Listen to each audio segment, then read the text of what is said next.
أعوذ بالله من الشيطان الرجيم. بسم الله الرحمن الرحيم. ياسين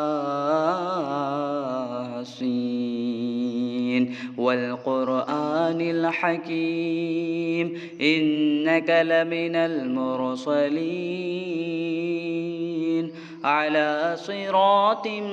مستقيم تنزيل العزيز الرحيم لتنذر قوما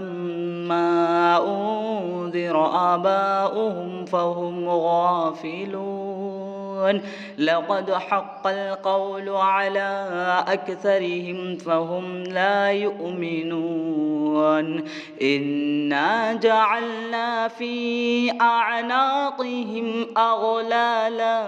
فهي إلى الأذقان فهم مقمحون وجعلنا من بين أيديهم سدا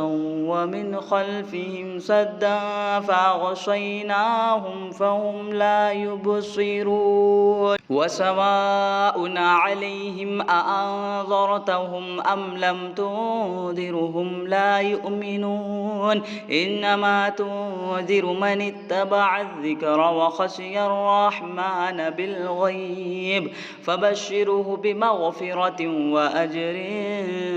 كريم إنا نحن نحيي الموتى ونكتب ما قدموا وآثارهم وكل شيء أحصيناه في إمام مبين واضرب لهم مثلا أصحاب القرية إذ جاءها المرسلون إذ أرسلنا إليهم اثنين فكذبوهما فعززنا بثالث فقالوا إنا إليكم مرسلون قالوا ما أنتم إلا بشر مثلنا وما أنزل الرحمن من شيء إن أنتم إلا تكذبون قالوا ربنا يعلم إنا إليكم لمرسلون وما علينا إلا البلاغ المبين قالوا إنا تطيرنا بكم لئن لم تنتهوا لنرجمنكم وليمسنكم منا عذاب أليم قالوا طائركم معكم أئن ذكرتم بل أنتم قوم مسرفون وجاء من أقصى المدينة رجل يسعى قال يا قوم اتبعوا المرسلين اتبعوا من لا يسألكم أجرا وهم مهتدون وما لي لا أعبد الذي فطرني وإليه ترجعون أأتخذ من دونه آلهة إن يردني الرحمن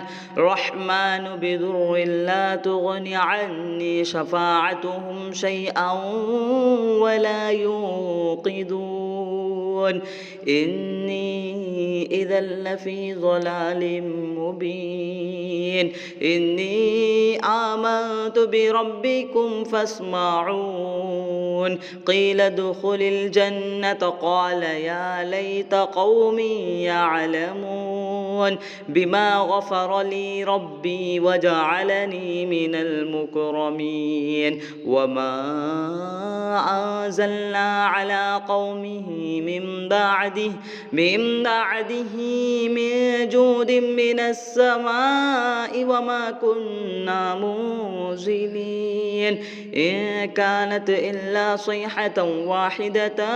فإذا هم خامدون يا حسرة على العباد ما يأتيهم من رسول إلا كانوا به يستهزئون يعلمون ألم يروا كم أهلكنا قبلهم من القرون أنهم إليهم لا يرجعون وإن كل لما جميع لدينا محضرون وآية لهم الأرض الميتة أحييناها وأخرجنا منها حبا فمنه يأكلون وجعلنا فيها جنات من نخيل وأعناب وفجرنا فيها من العيون ليأكلوا من ثمره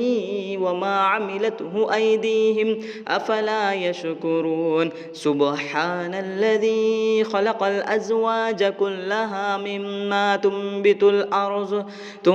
الأرض ومن أنفسهم ومما لا يعلمون وآية لهم الليل نسلخ منه النهار فإذا هم مظلمون والشمس تجري لمستقر لها ذلك تقدير العزيز العليم والقمر قدرناه منازل حتى عاد كالعرجن القديم لا الشمس ينبغي لها أن تدرك القمر ولا الليل سابق النهار وكل في فلك يسبحون وآية لهم أنا حملنا ذريتهم في الفلك المشحون وخلقنا لهم من مثله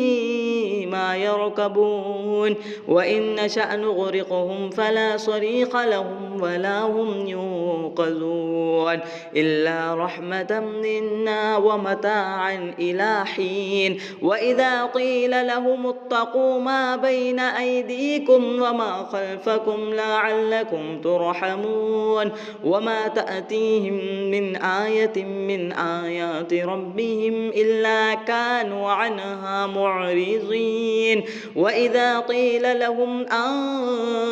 أنفقوا مما رزقكم الله قال الذين كفروا للذين آمنوا أنطعم من لو يشاء الله أطعمه إن أنتم إلا في ضلال مبين ويقولون متى هذا الوعد إن كنتم صادقين ما ينظرون إلا صيحة واحدة تأخذهم وهم يخصمون فلا يستطيعون توصية ولا إلى أهلهم يرجعون ونفخ في الصور فإذا هم من الأجداث إلى ربهم ينصلون قالوا يا ويلنا من بعث من مرقدنا هذا ما وعد الرحمن وصدق المرسلون إن كانت إلا صيحة واحدة فإذا هم جميع لدينا محضرون فاليوم لا تظلم نفس شيئا ولا تجزون إلا ما كنتم تعملون إن أصحاب الجنة اليوم في شغل فاكهون هم وأزواجهم في ظلال على الأرائك متكئون لهم فيها فاكهة ولهم ما يدعون سلام قولا من رب رحيم وامتازوا اليوم أيها المجرمون ألم أعهد إليكم يا بني آدم ألا تعبدوا الشيطان إنه لكم عدو مبين وأن اعبدوني هذا صراط مستقيم ولقد أذل منكم جبلا كثيرا أفلم تكونوا تعقلون هذه جهنم التي كنتم توعدون اصلوها اليوم بما كنتم تكفرون اليوم نختم على أفواههم وتكلمنا أيديهم وتشهد أرجلهم بما كانوا يكسبون ولو نشاء لطمسنا على أعينهم فاستبقوا الصراط فأنا يبصرون ولو نشاء لمسخناهم على مكانتهم فما استطاعوا مضيا ولا يرجعون ومن نعمره ننكسه في الخلق أفلا يعقلون وما علمناه الشعر وما ينبغي له إن هو إلا ذكر وقرآن مبين لينذر من كان حيا ويحق القول على الكافرين أولم يروا أنا خلقنا لهم مما عملت أيدينا أنعاما فهم لها مالكون وذللناها لهم فمنها ركوبهم ومنها يأكلون ولهم فيها منافع ومشارب أفلا يشكرون واتخذوا من دون الله آلهة لعلهم ينصرون لا يستطيعون نصرهم وهم لهم جند محضرون فلا يحزنك قولهم إنا نعلم ما يسرون وما يعلنون أولم ير الإنسان أنا خلقناه من نطفة فإذا هو خصيم مبين وضرب لنا مثلا ونسي خلقه قال من يحيي العظام وهي رميم قل يحييها الذي أنشأها أول مرة وهو بكل خلق عليم الذي جعل لكم من الشجر الأخضر نارا فإذا أنتم منه توقدون أوليس الذي خلق السماوات والأرض بقادر على أن يخلق مثلهم بلى وهو الخلاق العليم إنما أمره إذا أراد شيئا أن يقول له كن فيكون فسبحان الذي بيده ملكوت كل شيء وإليه ترجعون صدق الله العظيم.